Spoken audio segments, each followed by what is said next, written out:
Pregnancy తర్వాత మీరు ఈ ఇష్యూస్‌లో వేటితోనైనా సఫర్ అవుతున్నారా? పొట్ట ఎక్కువగా పెరగడం, పొట్ట మధ్యలో ఒక గ్యాప్‌లా వచ్చి అక్కడ ప్రెస్ చేస్తే కాస్త జెల్లీలా తగలడం, పడుకొని లేచేటప్పుడు పొట్ట దగ్గర పెయిన్ రావడం, బ్యాక్ పెయిన్ చాలా ఎక్కువగా రావడం, లేదా ఇన్ జనరల్ కాన్‌స్టిపేషన్ ఆర్ బ్లోటింగ్‌లా అనిపించడం, ఇలాంటి ప్రాబ్లమ్స్ ఏవైనా మీకు ఉన్నాయంటే అది డయాస్టసిస్ రెక్టి కావచ్చండి. ప్రెగ్నెన్సీ తర్వాత ప్రతి ముగ్గురిలో ఒక ఫీమేల్‌కి ఈ ఇష్యూ వస్తుంది. చాలా మందికి ప్రెగ్నెన్సీ తర్వాత ఒక 3-4 వీక్స్‌లో ఇష్యూ అనేది సాల్వ్ అయిపోతుంది. బట్ కొంతమందికి ఆ ఇష్యూ అలానే ఉండి పొట్ట ఇంకా పెరుగుతూ ఉంటుందన్నమాట. స్టమక్‌లో స్ట్రెంత్ లేకపోవడం వల్ల బ్యాక్ పెయిన్ కూడా వస్తూ ఉంటుంది.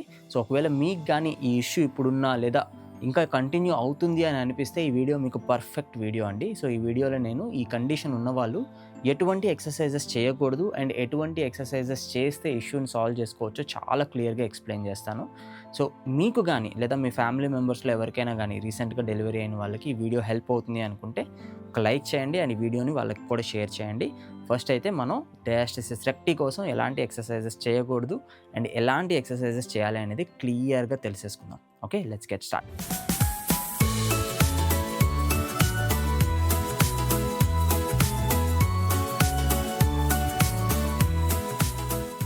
జనరల్‌గా డయాస్టసిస్ రెక్టి వచ్చినప్పుడు పొట్ట కూడా పెరుగుతుంది. సో, చాలామంది పొట్ట తగ్గడానికి ఎక్సర్‌సైజెస్ చెక్ చేసినప్పుడు యాబ్ వర్కౌట్స్ ఉంటాయి చూసారా? సో, చాలా వరకు వచ్చే యాబ్ వర్కౌట్స్ డయాస్టసిస్ రెక్టికి సేఫ్ కాదనమాట. Right? That's why there is a problem. Lot of people తెలియకుండానే ఈ ఎక్సర్‌సైజెస్‌ని ప్రాక్టీస్ చేస్తారు. ఆన్‌లైన్‌లో చూసి కానీ, లేదంటే పొట్ట తగ్గడానికి ఎవరైనా గైడ్ చేసినా కానీ. రైట్? సో, వీటిలో పొట్ట తగ్గడానికి ఉండే ఎక్సర్‌సైజెస్‌లో మీరు ఏ ఎక్సర్‌సైజ్ చేయకూడదనేది నేను చెప్తానండి. ఫస్ట్ ఇదొకటి గుర్తుపెట్టుకోండి. డయాస్టసిస్ రెక్టి వచ్చింది ఇక్కడ గ్యాప్ వల్ల. రైట్? ఇక్కడ మనకి గ్యాప్ రావడం వల్ల వచ్చింది కదా! సో, మీరు ఏ ఎక్సర్‌సైజెస్‌లో గానీ తల ఇలా పైకి లిఫ్ట్ చేస్తున్నారు అనుకుంటే ఈ గ్యాప్ అనేది ఇంకా వైడెన్ అవుతుంది. రైట్? ఫర్ ఎగ్జాంపుల్ కొన్ని ఎక్సర్‌సైజెస్ ఉంటాయి. ఎలా అంటే సిటప్స్ అనమాట. Like this. రైట్? సిటప్స్ గానీ, క్రంచెస్ గానీ ఇవి చేసినప్పుడు ఏమవుతుందంటే మీ పొట్ట ఇంకాస్త పక్కకు జరుగుతుంది. యాబ్స్ అనేవి ఇంకాస్త పక్కకు జరుగుతాయి. అండ్ మీ కండిషన్ కూడా ఇంకాస్త వర్సెన్ అవుతుందనమాట. సో, ఇది అయితే మాత్రం మీరు ఖచ్చితంగా చేయకూడదు. అండ్ సెకండ్ ఎక్సర్‌సైజ్ వచ్చి కొన్ని రష్యన్ ట్విస్ట్ ఎక్సర్‌సైజెస్ ఉంటాయన్నమాట. అంటే పూర్తిగా బ్యాక్‌కి వాలిపోకుండా ఇందాకలా మనం కంప్లీట్‌గా పడుకొని ఉన్నాం కదా! అలా కాకుండా ఇలా కాస్త బ్యాక్‌కొచ్చి ఇలా పక్కకి ఇలా చేస్తారనమాట. రైట్? ఏదైనా ఒక వెయిట్ పెట్టుకొని ఇలా సైడ్‌కి చేస్తారు. జనరల్‌గా ఏం చెప్తారంటే ఈ ఒబ్లిక్స్‌లో అండ్ ఈ లవ్ హ్యాండిల్స్ ఉంటాయి చూసారా? ఇక్కడ ఫ్యాట్ తగ్గడానికి ఎక్సర్‌సైజెస్ అని చెప్తారు. రైట్? బట్ ఈ ఎక్సర్‌సైజెస్‌లో కూడా మీ పొట్టకి మధ్య ఉండే గ్యాప్ అనేది బాగా స్ట్రెచ్ అవుతుంది. సో, ఇవి కూడా మీరు ఖచ్చితంగా అవాయిడ్ చేయాలి డయాస్టసిస్ రెక్టి ఉంటే. And number 3 mountain climbers. Right? So, ఈ పర్టిక్యులర్ పొజిషన్‌లో ఉండి లెగ్స్‌ని ఇలా మూవ్ చేస్తారనమాట. దీన్ని మౌంటైన్ క్లైంబర్స్ అని అంటారు. ఇది కూడా వండర్‌ఫుల్ ఎక్సర్‌సైజ్. మీ కోర్ స్ట్రెంత్ పెంచడానికి వండర్‌ఫుల్ ఎక్సర్‌సైజ్. కానీ రెగ్యులర్ పీపుల్‌కి రైట్ డయాస్టసిస్ రెక్టి ఉన్న వాళ్ళకి ప్రెగ్నెన్సీ తర్వాత ఈ ప్రాబ్లమ్ ఉన్న వాళ్ళకి ఈ ఎక్సర్‌సైజెస్ కూడా పనికిరాదు. దీనివల్ల కూడా మీకు ఇక్కడ డిస్టెన్స్ అనేది పెరుగుతుందనమాట. సో, ఈ ఎక్సర్‌సైజెస్ అయితే గుర్తుపెట్టుకోండి. క్రంచెస్ మీరు చేయకూడదు. రష్యన్ ట్విస్ట్ చేయకూడదు. మౌంటైన్ క్లైంబర్స్ చేయకూడదు. అండ్ ఇన్ జనరల్ రూల్ ఏంటంటే ఏదైనా ఎక్సర్‌సైజ్‌లో మీరు ఇలా తల పైకి లిఫ్ట్ చేస్తున్నప్పుడు అంటే కింద పడుకొని ఇలా తల పైకి లిఫ్ట్ చేస్తున్నప్పుడు ఇక్కడ మీకు డిస్టెన్స్ పెరుగుతుంది అని అనిపించిన ఏ ఎక్సర్‌సైజ్ కూడా మీరు చేయకూడదు. ఇది స్టాండర్డ్ రూల్ అనమాట. అండ్ దీంతో పాటు మీరు పడుకొని లేచేటప్పుడు కూడా జనరల్‌గా మనకు అలవాటు ఉంటుంది కదా! ఇలా లేస్తాం. అలా లేవద్దు. So, just lie down, turn to your left side or to the right side.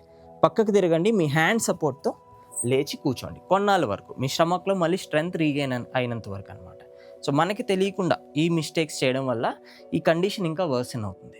ఇది కూడా మీరు చేశారనుకోండి అంటే ఇది అన్నిటికంటే కొంతవరకు సేఫ్ అని చెప్పుకోవచ్చు. మీ ముందు వాటికంటే కూడా. బట్ స్టిల్ దీనివల్ల కూడా ఎవరికైనా హెవీ డయాస్టసిస్ రెక్టి కండిషన్ ఉన్నా కూడా ఇది కూడా చేయకుండా ఉంటే బెటర్ అనమాట. అంటిల్ అట్‌లీస్ట్ కండిషన్ పూర్తిగా తగ్గేంత వరకు. సో, ఇది కూడా చేయకూడదు. రైట్? దీనికి బదులు సింగిల్ లెగ్స్‌తో చేసే మూవ్‌మెంట్స్ ఉంటాయి. అండ్ మీ హిప్స్‌ని పైకి లిఫ్ట్ చేసే మూవ్‌మెంట్స్ ఉంటాయి. అవి మీరు చేసుకోవచ్చు అనమాట. అవేంటి అనేది నేను ఈరోజు ఎక్స్‌ప్లెయిన్ చేస్తాను. Okay? So, let's get ready. Let's learn what exercises that you can do if you have diastasis recti. Okay? So, ఇవి చేయడానికి ఇందాకలానే సేమ్ అలానే పడుకోండి. You lie down on the floor. First thing that we will learn is pelvic tilt. Okay?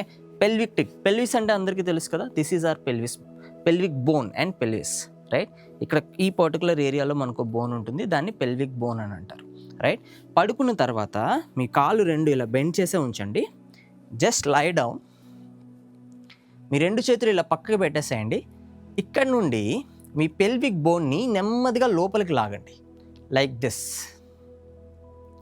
లాగినప్పుడు మీ పొట్టకి ఇటుపక్క muscles ఉంటాయి కదా, ఈ రెండు దగ్గరకు వచ్చేలా చూసుకోండి. ఇఫ్ రిక్వైర్డ్ మీరు మీ చేత్తో ఇలా ప్రెస్ చేయొచ్చు కూడా, రైట్. కావాలి అనుకుంటే మీ చేత్తో ఇలా ప్రెస్ చేయొచ్చు. సో నెమ్మదిగా ఈ పెల్విక్ బోన్ని పైకి తీసుకురావాలి. అప్పుడు ఏమవుతుందంటే మీ నడుము అనేది నేలకి ప్రెస్ అవుతుంది, రైట్, లైక్ దిస్.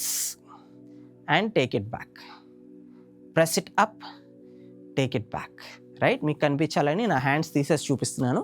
మీరు ఇలా పెట్టాల్సిన అవసరం లేదు, మీకు ఈ మూమెంట్ క్లియర్గా కనిపిస్తుందని చెప్తున్నాను అనమాట. Okay, like this and back, this and back, this and back, like this. Okay, understood. Up, back, up, back, up, back. Okay, so దీన్ని పెల్విక్ టిల్స్ అని అంటారు. ఇవి మీరు ఒక 15 కౌంట్స్ చేయొచ్చు, ఒక 2 రౌండ్స్ చేయొచ్చు. Okay, 15 counts 2 rounds, 15 counts 2 rounds. But మీరు గుర్తుపెట్టుకోవాల్సింది ఏంటంటే పెల్విక్ టిల్ట్ చేసేటప్పుడు ఈ స్టమక్ మజిల్స్ దగ్గరికి వచ్చేటట్టు చూసుకోండి. ఇందాక చెప్పాను కదా, కావాలి అనుకుంటే ఇలా హ్యాండ్తో కూడా ప్రెస్ చేసుకోవచ్చు అనమాట. This is first exercise. Number 2 exercise is heel slides. అన్ని ఎక్సర్సైజ్ అదే పొజిషన్లో ఉంటాయి. మీకు నేను మాట్లాడేది మీకు క్లియర్గా వినబడాలని నేను లేస్తూ పడుకుంటూ ఉన్నాను. బట్ మీరు పడుకొని ఉంటూనే అన్ని 4-5 ఎక్సర్సైజెస్ మీరు కంప్లీట్ చేసుకోవచ్చు. ఓకే, సో లెట్స్ లై down on the floor again.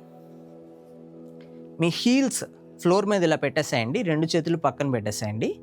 ఇక్కడ నుంచి పొట్టని కాస్త లోపలికి బిగించండి, రైట్. కొంచెం మీ అంతటి మీరు పొట్ట దగ్గరికి వెళ్తున్నట్టు ఊహించుకోండి, రైట్. దగ్గరికి నెమ్మదిగా బిగించి మీ హీల్స్ని నెమ్మదిగా నేల మీద జరపండి, ఆర్ మీ మ్యాట్ మీద, బెడ్ మీద, ఎక్కడైనా ఓకే, రైట్. నెమ్మదిగా జరపండి. ఈ కాలు స్ట్రైట్గా చేయండి, మళ్ళీ నెమ్మదిగా ఈ కాలు దగ్గరికి తీసుకొచ్చేసేయండి. ఇది చేసేటప్పుడు మీ పొట్ట దగ్గర మీకు ఆ సెన్సేషన్ అనేది తెలియాలి. ఓకే, అట్లీస్ట్ మీరు ఫిజికల్గా కొంచెం ఎఫర్ట్ పెట్టి మీ పొట్టని దగ్గరికి జరుపుకోవడానికి ట్రై చేయండి. ఓకే, ఇఫ్ నాట్ ఇందాకలే చెప్పినట్టు మీ 2 హ్యాండ్స్తో ఇలా దగ్గరకు కూడా పట్టుకోవచ్చు అనమాట. Okay, I will show you again with the other leg.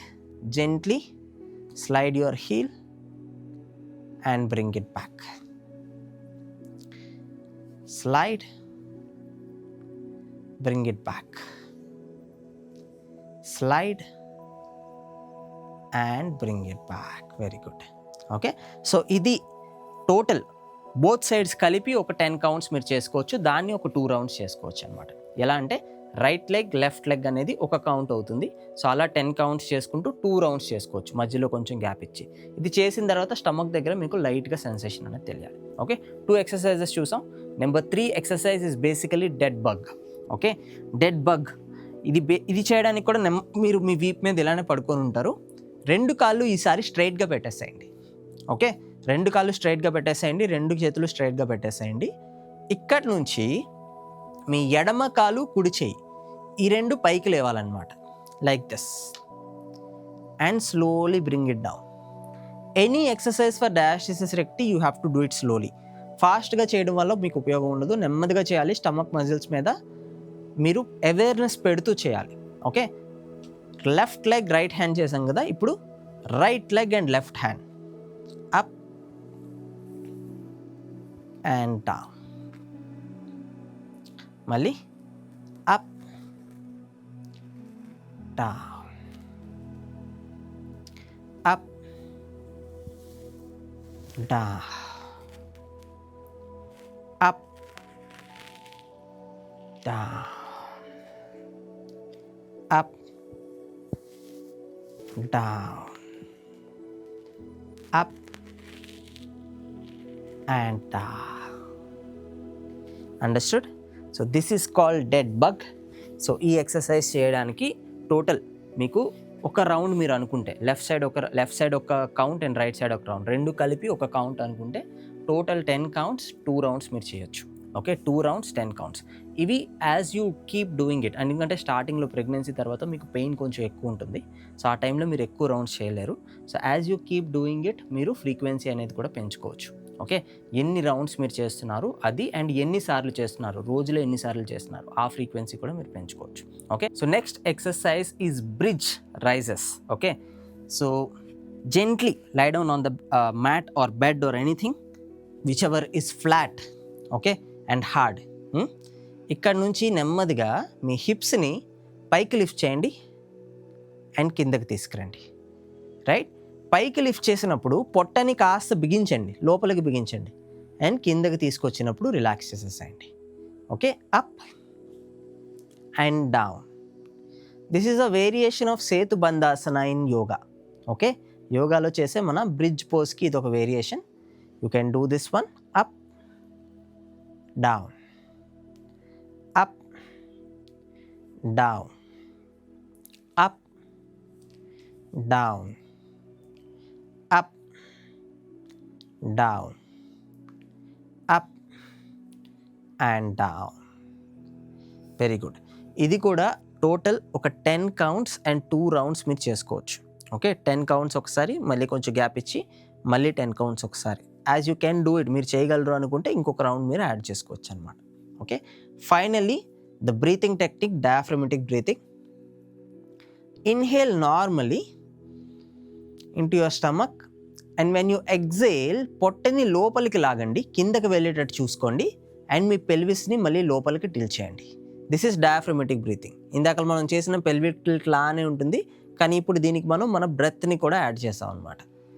Let's do it again. Inhale,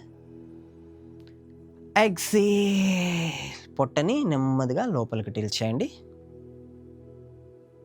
inhale, exhale, bring your stomach inside. Inhale, exhale, slowly bring your stomach close to, bring your abs close to each other. Inhale, exhale. ఈ breathing మీరు ఎంతసేపు అయినా చేసుకోవచ్చు, 5 minutes, 6 minutes, మీకు bore కొట్టినంత వరకు. Okay, that's it అండి. ఏవి చేయకూడదో మనం తెలుసుకున్నాం, ఏవి చేయాలో కూడా మీరు చూసారు. సో ఇవి రెగ్యులర్గా ప్రాక్టీస్ చేయండి. ఒకవేళ మీ కండిషన్ చాలా సీవియర్గా ఉంటే మీరు ఒకసారి డాక్టర్ని కూడా రెగ్యులర్గా కన్సల్ట్ చేస్తూ ఉండండి. ఎలాగో మీరు గైనకాలజిస్ట్ని కన్సల్ట్ చేస్తూ ఉంటారు కాబట్టి ఈ కండిషన్ కూడా చెప్పండి. మీకు సివియారిటీ పెరుగుతుంది అనుకుంటే వాళ్ళు కూడా గైడ్ చేస్తారనమాట. ఇష్యూ సాల్వ్ అయిపోతుందండి, దీని గురించి వరీ కావద్దు. నెమ్మదిగా ఇప్పుడు చెప్పిన ఎక్సర్సైజెస్ రెగ్యులర్గా ప్రాక్టీస్ చేస్తూ ఉండండి and me mind and stomach connection ఎంతవరకు బిల్డ్ అయితే ఇష్యూ అంత ఫాస్ట్గా సాల్వ్ అవుతుందన్నమాట. ఓకే, అండ్ దీంతో పాటుగా ప్రెగ్నెన్సీ తర్వాత జనరల్గా వచ్చే హార్మోనల్ ఇంబ్యాలెన్సెస్ అండ్ బాడీలో వచ్చే చేంజెస్ని మీరు కంట్రోల్ చేసుకుంటూ ఒక హెల్దీ లైఫ్ స్టైల్ని మెయింటైన్ చేయడానికి యోగా అనేది మీకు బాగా హెల్ప్ అవుతుందండి. సో మీరు కూడా ఒకవేళ స్టార్ట్ చేయాలి, బట్ ఎక్కడ స్టార్ట్ చేయాలో తెలియకపోతే మన కమ్యూనిటీలో మీరు జాయిన్ కావచ్చు. 14 రోజులు ఎవరికైనా సరే 14 days ఫ్రీ యోగా క్లాసెస్ నేను కండక్ట్ చేస్తూ ఉంటానండి. ఎవ్రీ మండే ఒక కొత్త బ్యాచ్ స్టార్ట్ అవుతుంది. ఆల్రెడీ ఇప్పటికే 1,00,000 మందికి పైగా ఈ క్లాసెస్లో పార్టిసిపేట్ చేశారు. సో మీరు కూడా జాయిన్ అవ్వాలి అనుకుంటే లింక్ కింద డిస్క్రిప్షన్లో ఉంది, అది క్లిక్ చేయండి. మీ name and mobile number submit చేస్తే చాలు, వెంటనే మీకు వాట్సాప్లో మా దగ్గర నుంచి కమ్యూనికేషన్ వస్తుందన్నమాట. ఓకే, సో రెగ్యులర్గా ప్రాక్టీస్ చేయండి, మీ హెల్త్ని మెయింటైన్ చేసుకోండి ప్రెగ్నెన్సీ తర్వాత. All the very best.